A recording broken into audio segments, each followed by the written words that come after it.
Hi there viewers, I'm Nico GTR and welcome to another ACC video. Today we're at Silverstone for round 1 of the BoA Championship Test Series. We're running a short season to test racing formats and to allow everyone to get accustomed to the sim before starting the official season mid-September. If you'd like to join, we race on Xbox and you can find us on Facebook where all our events and other cool stuff is posted. I'll put a link in the description below. Anyway, we've selected the Bentley for this season. It's working well for us. I tried the other cars, but I found most comfortable and most stable in the Bentley. It's the 2018 model, just to confirm. So today we're starting on pole with Andrews joining us on the front row. I like Silverstone, I run reasonably well here most days, so quietly confident heading into this one. It's a 1 hour race, but as you've probably noticed from the length of video, I've cut out the quiet bits, leaving all the action.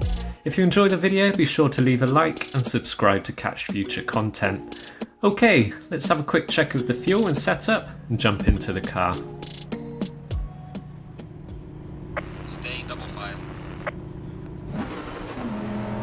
Right, on the front row then, we'll try and get a bit of heat into the brakes and tyres for turn 1, and we'll wait for the green light.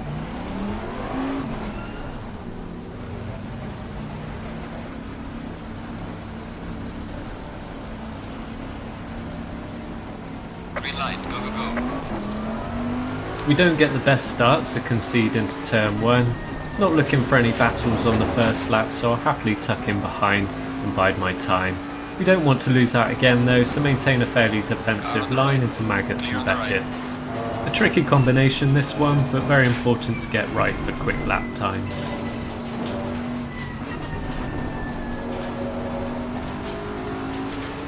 Through Chapel and make our way down the hangar straight for the first time of many in this 1 hour race, keeping in the slipstream and up to Stowe. Hard on the brakes then as Andrews cuts across to take the race in line, and down to Vale and the club sections. I use the start of the curb on the right as my brake marker and down into first gear.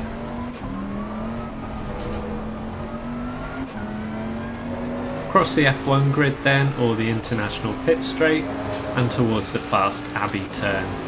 A small gap is building up front, but we're keeping within a second. A bit greedy on the apex there, but we're good. And we head round to Village. A lot of time can be made here, so get your braking right and hit those apexes. Down to first gear for the loop, and on throttle early, but easing it on to avoid wheel spin and the traction control kicking in. You'll lose time if that happens. Down the Wellington straight then, and a quick check of our pit strategy. I've fueled for a pretty short first stint. We've got no pit window in this race, we're free to pit whenever, so I've opted for an early stop with the aim of avoiding too much battling in the early stages of the race. Hopefully we'll rejoin in free air and really be able to put in some quick laps.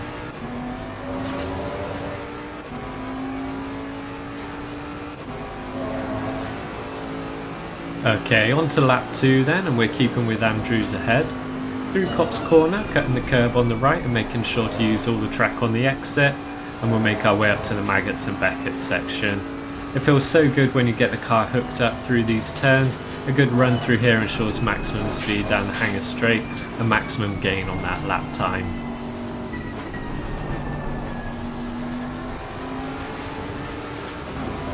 Through Chapel, and we get a better run than Andrews and look to make a pass. He maintains his line, so we have to go to the left, therefore the outside for Stowe. Not far enough ahead to get a move done, so we back out and resume formation.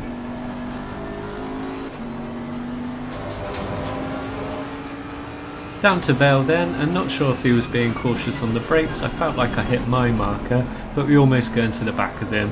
We do avoid contact, but Cush is now on the left, so we cut the apex to avoid him. I wasn't 100% sure on what line he was taking, so just wanted to give him as much room as possible. We're down to P3.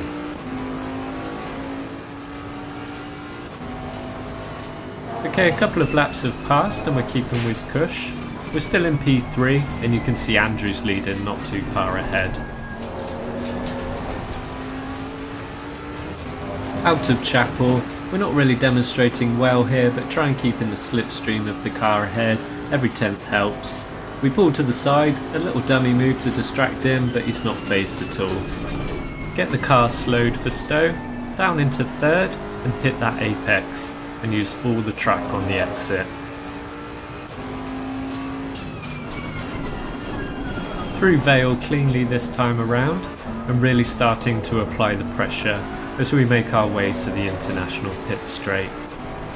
I was here for the 2019 British Grand Prix, an amazing weekend, so thank you to the wife for that.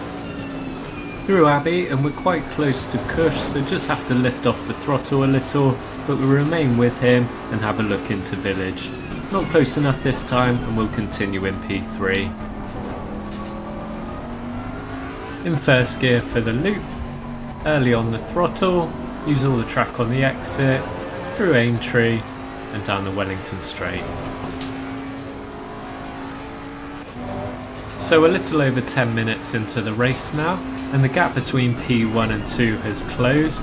The battle begins. All nice and sensible through this section, but I think Andrews in P1 just ran a bit wide, allowing Cush to close that gap. Andrews is running the defensive, compromises his speed through Abbey, which in turn slows Cush and allows us to really close the gap. It's already too wide, so we'll just hang back and see if a safe manoeuvre can be done. Whilst all this is happening though, P4 has crept up behind me, really taking me by surprise actually, too focused on the cars ahead. Andrews has dropped to P2, but we maintain P3 and make our way down the Wellington Straight. Towards Brooklands then, and I use the little white board on the right as my brake marker. Control that understeer by doing most of your braking before you start turning, and we make our way up to Luffield.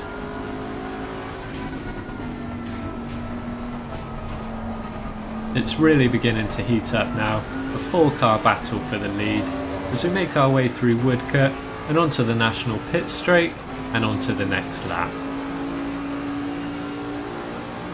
Down to Copse Corner, braking at the 50 board, into 4th and hit the apex using all the track on the exit.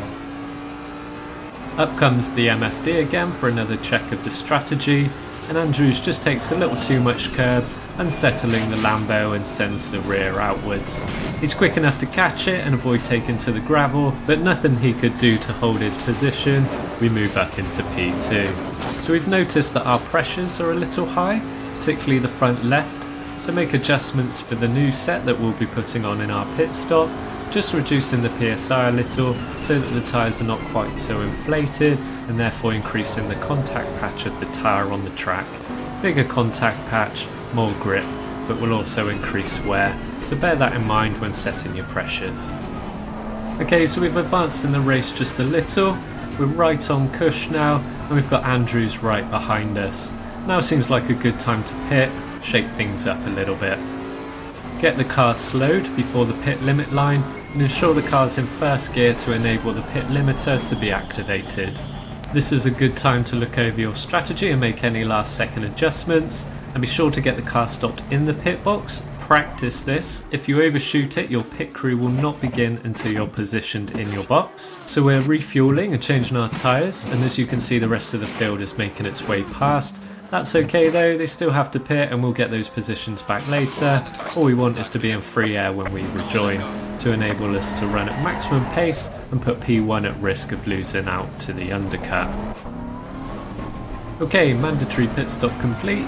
We're in 13th position and we have a very nice gap ahead. We can get our heads down and start putting in those lap times.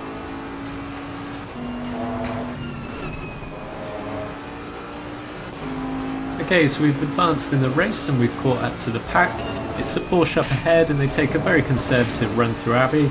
That allows us to get alongside and take the inside line through Village. We get the move done safely, taking P12. We're running at a good pace, no incidents so far, so we should be on for a successful undercut. Just behind P11 now, he's a bit scruffy through Copse and we get on the brakes to avoid contact.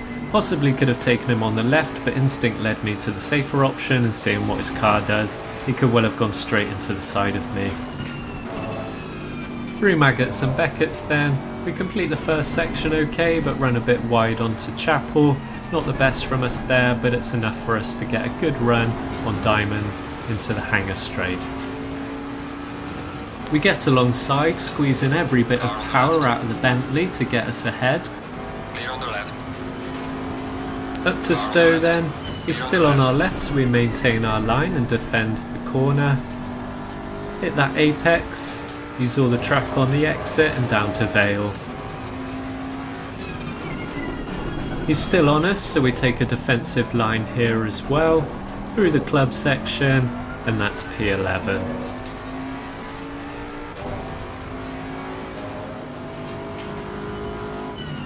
So we've caught up to the battle for 9th as we head into Brooklands and then through Luffield. I always find it's best to be fairly cautious when approaching two cars ahead that are battling. They're most likely to be concentrating on themselves and not necessarily aware that you're even there. You could go for a risky move and it all ends in tears. Assess the situation and wait for the safest opportunity to get by. We get a better run through Cops and get alongside, but I'm not certain he even knows I'm there, so I let off a little, but I hear that he does the same, so floor it and take the position. And with that, we've gained from those making their pit stops as well, including Andrews. Our strategy has paid off so far as the gap to him is now around 9 seconds. But we're still in the thick of it though, the drag race with a McLaren. We get alongside and then ahead as we approach Stowe. Keeping aware of his position, there's no room on the left to take the racing line into the corner. We maintain our line and park the car on the apex and take that 8th place. Down to Vale again then, using the start of the curb on the right hand side as your brake marker, into first and a late apex to set up for the right, use all the track on the exit and around to the international pit straight. Okay, so we've moved ahead now, nearly halfway into the race as we approach a back marker. He gives us plenty of room to pass safely, good man, and we continue on.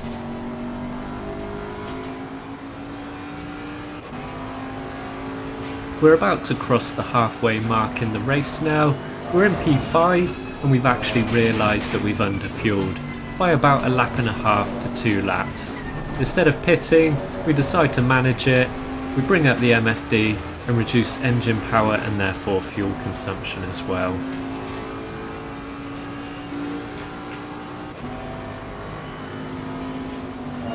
So approaching another back marker, Galea, who is driving the Lexus, a popular car online but not many on our grid today.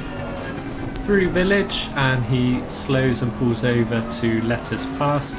I nearly take the front of his car with me there. I probably could have given him a little more room, but no contacts are all good. So just over 22 minutes to go in the race now. It looks like everyone has made their pit stops and we're in P1, so I'd say that our pit strategy in terms of timing has really paid off. We still have a good gap to Andrews and Cush is further behind. The McLaren ahead is a bit greedy on those curbs and that allows for us to get by easily. 17 minutes left in the race, and with all the short shifting, coasting and engine turn right down, we're still not saving enough fuel.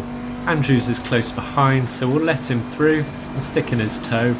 We should save enough fuel then to retake the lead and win the race. Easy, right? 9 minutes to go and the plan's working. We're sticking to Andrews nicely, the fuel's looking okay. Cush is 12 seconds behind in P3, no pressure there. Just over a minute to go and Andrews is struggling on his tyres as we bunch up through Vale and into Club. Making our way onto the F1 grid, you can see we're still short shifting and coasting where possible, demonstrated here through Abbey, normally in 4th gear, but now in 6th, trying to save as much fuel as possible.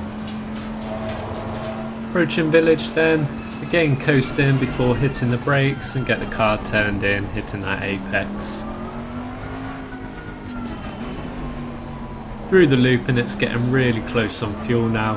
We turn the engine down to its lowest and Andrews breaks the toe. We still have a good gap to Cush behind, so a second place is looking good, but it will be close.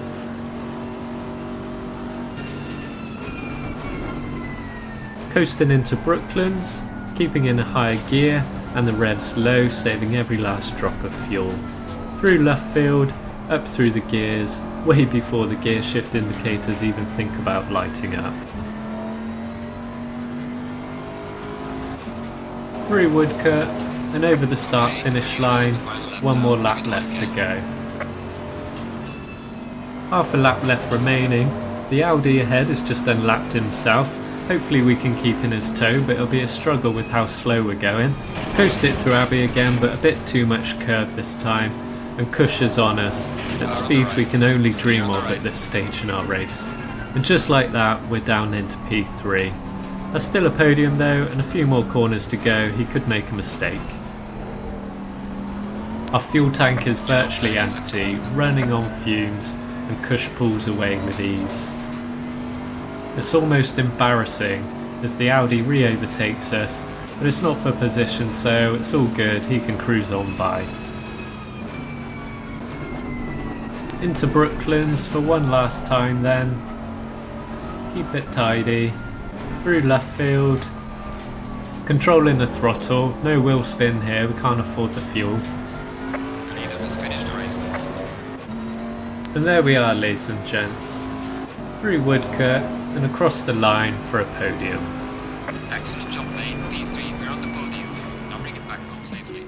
P3, ladies and gents. I'm actually really happy with the result. I've not had to manage the car like that before, and I think it was one of my best drives, to be honest.